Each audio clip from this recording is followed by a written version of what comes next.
Ooh, new update to look outside. Let's have a look here. Ooh, okay, some new songs in the soundtrack. Boss changes. Ooh, balancing tweaks. Okay, a couple more. Joel Teeth Storm nerfed. Joel Devour ability nerfed. How can they do this to me? Do they know how much I've sacrificed? Why would Frankie do this to Joel? Oh, yeah, that's right. Whoops. Yeah, so I might be partially responsible for this. I wouldn't say it's entirely my fault. I mean, Joel was busted. Anyway, we're going to get into some of the bigger changes in 1.6, so stick around if you want to find out the details. So, as a surprise to no one, Joel got a nerf. Pap also got a slight rebalance.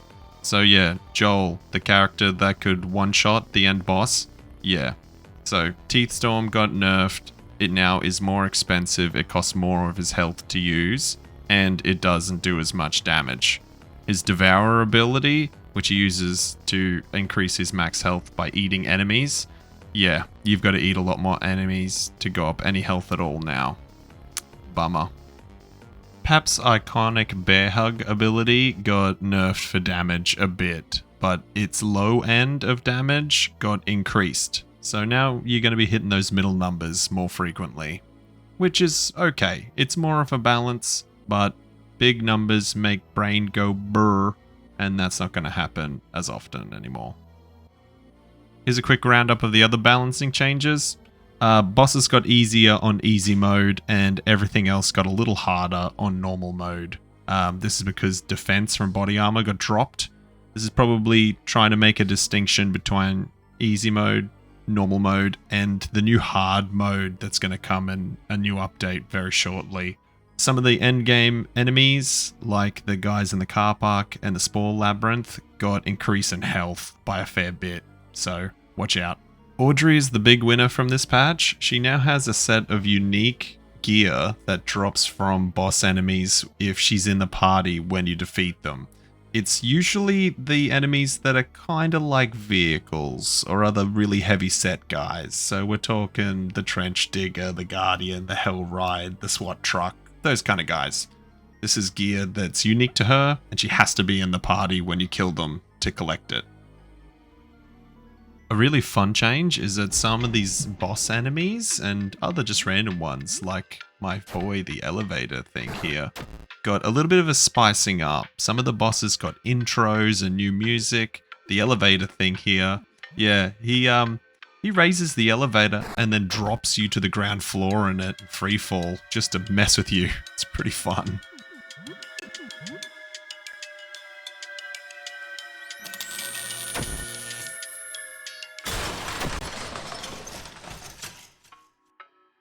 Check out how menacing they made the grinning beast. Really adds to the atmosphere.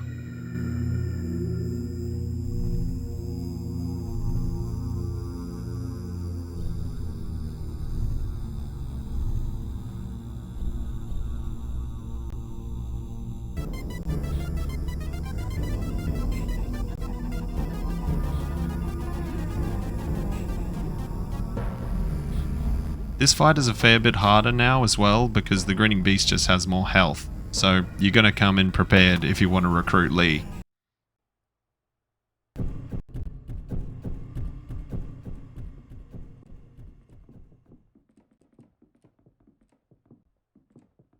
The Rat King has a new mechanic where he will command you to kneel at the beginning of the battle.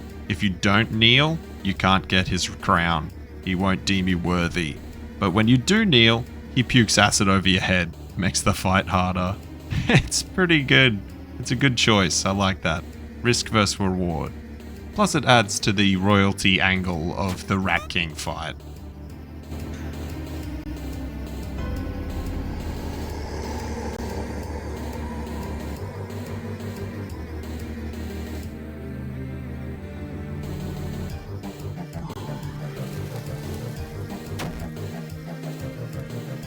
FaceTaker Fred got some seriously cool animations added to his boss fight and slightly new mechanics.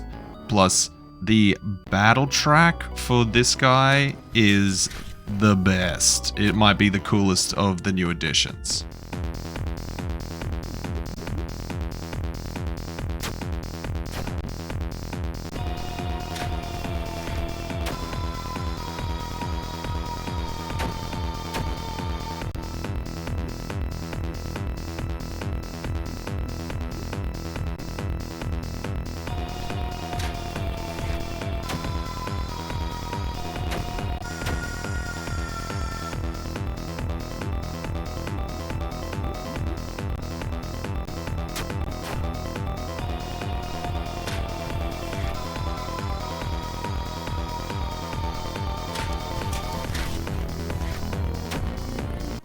my favorite area to hate in the game, the taxidermy apartment, got another difficulty increase. This place is late game.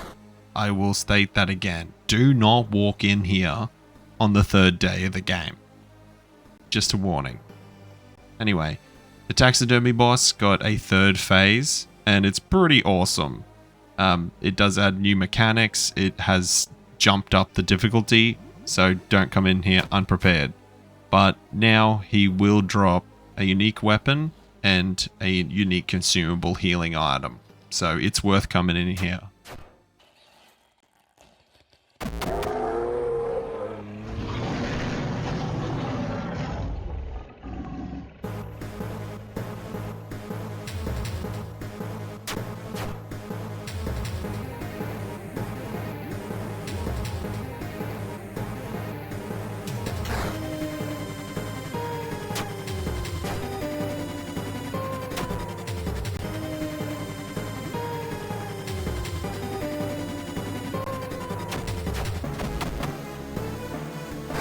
The Great Needle that this guy drops is a pretty sweet two-handed piercing weapon. We didn't really have one of those, so that's neat. And the suturing kit consumable item is basically a revive machine. You can revive up to 10 times with it. So yeah, maybe Frankie heard me complaining about the kids dying all the time when I was in here in the Super Dad run. I don't know. But anyway, thanks Frankie.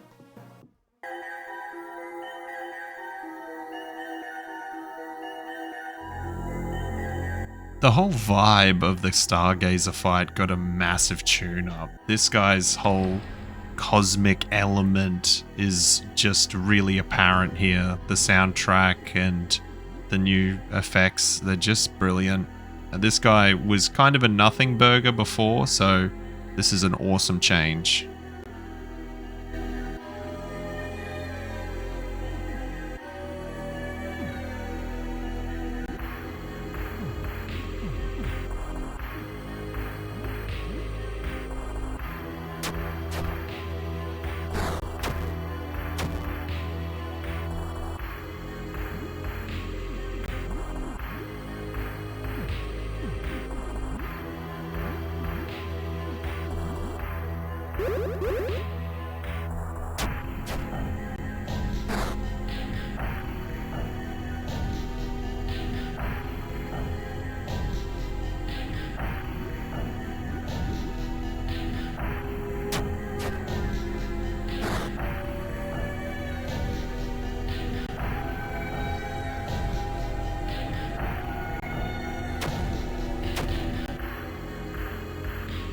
Another area where I saw a lot of complaints was the Landlord's apartment. It's too long, there's too many fights, it gets really tedious, it can be really tough on a team because you spend so long in here.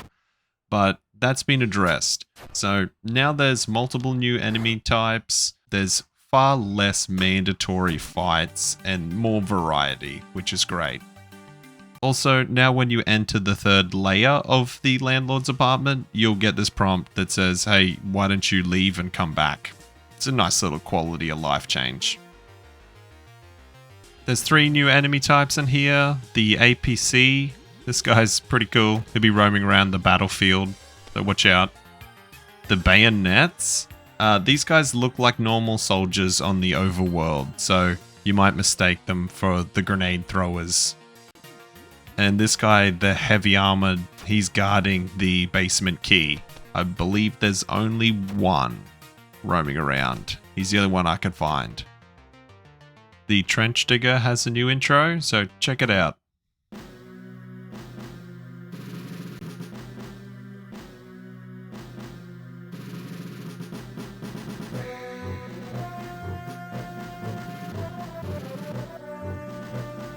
The new battle track is pretty fitting with the military setting, and he's got some new animations specifically around his massive turret cannon.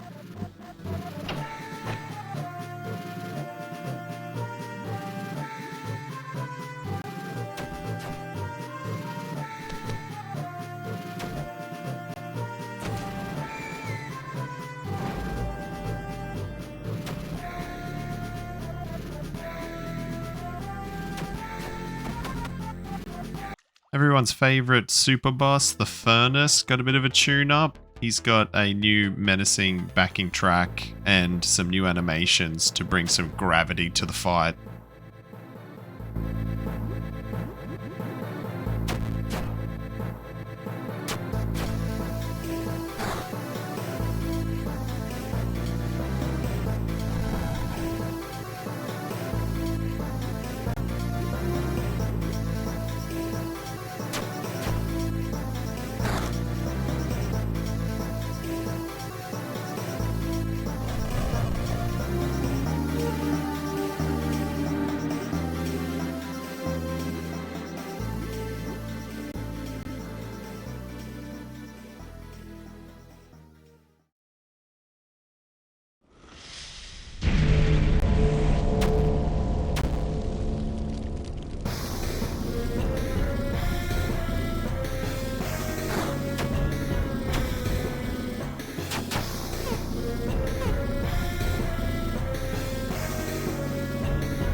The Hellcar got a really brief update. He's got a new animation now where he flicks his tongue out to swallow you.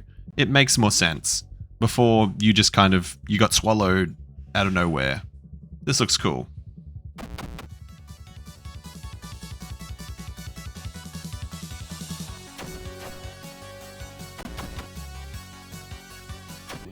Garbage Worm got a new battle track, which is pretty quirky.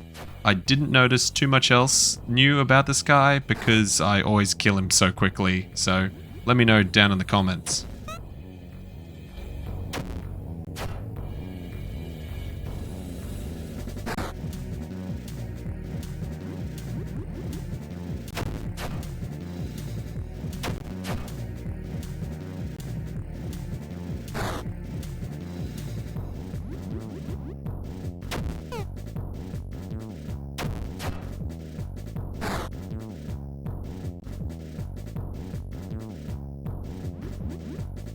Best Girl Jeanne now has some new interactions. You can talk to her after you save her from the Hydra heads, and she will ask you if you can leave and come back. When you do, she offers to give you a hug. I hugged her, and she didn't kill me, but she definitely thought about it. So I'm not sure what the implications of this one are. Might have to do some more testing. Let me know if you've noticed anything cool about this interaction.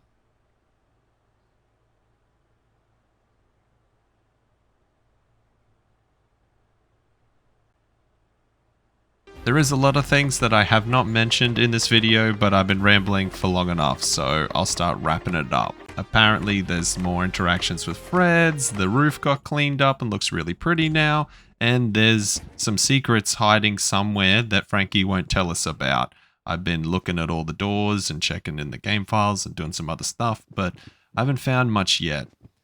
Just around the corner is hard mode, so that's going to have some interesting implications. I might have to redo a genocide run. We'll see what happens. But in the meantime, if you spot anything cool, new, just different in general, maybe secret, let me know down in the comments. But I'll see you in the next one. Cheese man, cheese man. Who keeps saying cheese man? Cheese man.